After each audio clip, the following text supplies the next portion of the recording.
Have you ever told yourself, I should be stronger than this, or heard someone say, well, they just need to get out more? If you've ever felt a pang of loneliness, you've likely also bumped up against these persistent myths, these stories we tell ourselves and each other that just aren't true. And these myths, well, they don't just miss the mark, they can actually make the weight of loneliness feel even heavier, adding a layer of shame to an already difficult feeling. What if the very things we believe about loneliness are the very things keeping us stuck? Today, in our third video of the Connection Blueprint playlist, we're going to gently but firmly set the record straight. We're tackling the 5 biggest myths about loneliness, not with cold, hard facts alone, but with understanding, compassion, and a good dose of reality. Because the first step toward healing is understanding, and that starts by clearing away the fog of misunderstanding. And before we dive in, if this series has been a friend to you so far, we'd be so grateful if you'd hit that like button and subscribe to our channel. It helps us reach more wonderful folks like you who could use this blueprint for connection.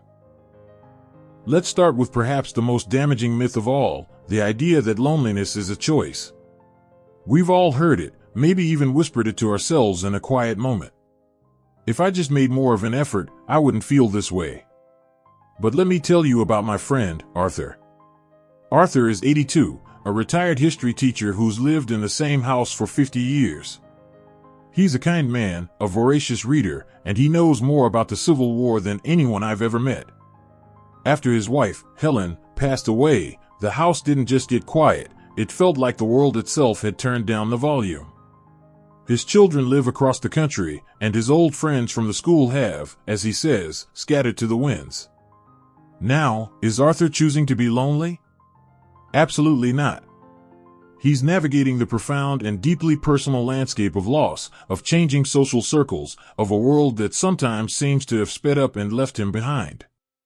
Loneliness isn't a personal failing or a lack of effort, it's often a natural, human response to life's inevitable changes, retirement, the loss of a spouse, friends moving away, or health challenges that make getting out the door a monumental task. It's not a choice any more than choosing to feel grief or joy. It's a signal, a deeply ingrained human alert system telling us that our fundamental need for connection is not being met. Recognizing that was the first step for Arthur, and it can be for us, too. This leads us directly to the second myth we need to gently dismantle, that loneliness is the same as simply being alone. Oh, how I wish it were that simple. If it were, the solution would be easy, just find more people. But we all know it's more nuanced than that. You can feel utterly lonely in a crowded room at a family reunion, and you can feel perfectly content and at peace during a quiet afternoon alone in your garden with a good book. The difference is the quality of the connection. Loneliness is the feeling of a gap between the connections you have and the connections you long for. It's the ache for someone who truly gets you, who shares your memories, who you can sit with in comfortable silence. It's not about the number of people in your address book, it's about the depth of the bonds you share. Think of it like this: being alone is a physical state, a fact. Loneliness is an emotional state, a feeling. One is about quantity, the other is all about quality. Now, some folks will hear this and think, okay, but isn't this just a normal part of getting older? Something I just have to accept? And that, my friends, is myth number 3, and it's a sneaky one because it encourages us to settle, to shrug our shoulders and just live with it. But let's be clear, while life changes as we age, loneliness is not a mandatory rite of passage. It is not your destiny. This belief is so dangerous because it breeds resignation. It tells us to stop seeking, stop trying, because what's the point? But our golden years are meant for joy, for fulfillment, for exploring new passions and deepening existing relationships. Accepting loneliness as inevitable is like accepting that you'll never enjoy a good meal again. It's simply not true, and it closes the door on so much potential happiness. Our later years can be some of the richest of our lives, but we have to challenge this myth that tells us otherwise. Perhaps you're thinking, but I'm so busy. I have my routines, my chores, my TV shows.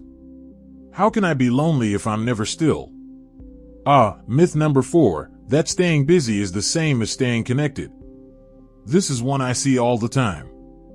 We fill our calendars with tasks, errands to run, doctor's appointments to keep, the house to clean. We're in constant motion, and at the end of the day, we collapse into bed, exhausted, yet still feeling that quiet, persistent emptiness. This is what we called superficial busyness in our last video. It's activity without meaning, motion without connection. It's like living on a diet of crackers. It fills the space in your stomach, but it provides no real nourishment. True connection, the kind that feeds our soul, requires us to move beyond the to-do list and into the realm of shared experience, of vulnerability, of genuine conversation. It's the difference between chatting with the cashier at the grocery store, which is lovely, and sitting down for a cup of coffee with a friend where you can talk about how you're really doing. Finally, we arrive at the last big myth, the one that can feel the most isolating of all, the idea that it's too late to make new friends or build a new community. This myth whispers that our social circles are set in stone, that the window for making deep, meaningful friendships closed sometime in our 50s. But that is a story, and not a very good one. Think about your life. You've been through so much. You've started careers, raised families, navigated triumphs and heartaches. You have a wealth of experience, stories, and wisdom to share. That doesn't expire, it becomes more valuable. Making friends later in life might look different than it did on the school playground. It might be a bit slower, a bit more intentional. It might start with a shared hobby in a community class, a conversation after church, or even a connection made right here in this YouTube community. It's never, ever too late to extend a hand and say, "Hello, my name is." The most beautiful gardens are often planted later in the season, and they bloom just as brightly. So, where does this leave us? It leaves us with a powerful truth: you are not to blame for your loneliness. It is not your choice, it is not your fate, and it is certainly not too late to change it. Understanding these myths is like turning on a light in a dark room. You can finally see the path forward clearly, without tripping over misconceptions. The feeling of loneliness is simply your heart's way of asking for what it fundamentally needs: real, meaningful connection. And the beautiful thing is that small, consistent steps are all it takes to answer that call. Remember Arthur, our history buff? He started by simply going to the local library during its weekly senior reading hour. He didn't have to talk to anyone at first.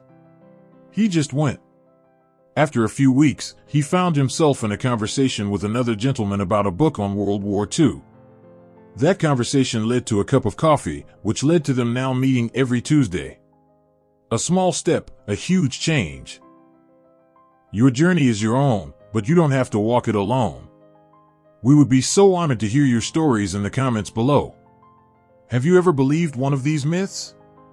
What was one small step you took that made a big difference in how connected you felt? Your experience could be the very thing that gives someone else the courage to take their first step. Let's build our own connection blueprint right here. And if this video felt like a friend reaching out a hand, please do pay it forward, share it with someone who might need to hear this message today. Don't forget to like this video if it resonated with you, and subscribe to my channel for more conversations like this. We're so glad you're here. Until next time, remember, your story isn't over yet. There are new connections, new joys, and new chapters waiting to be written.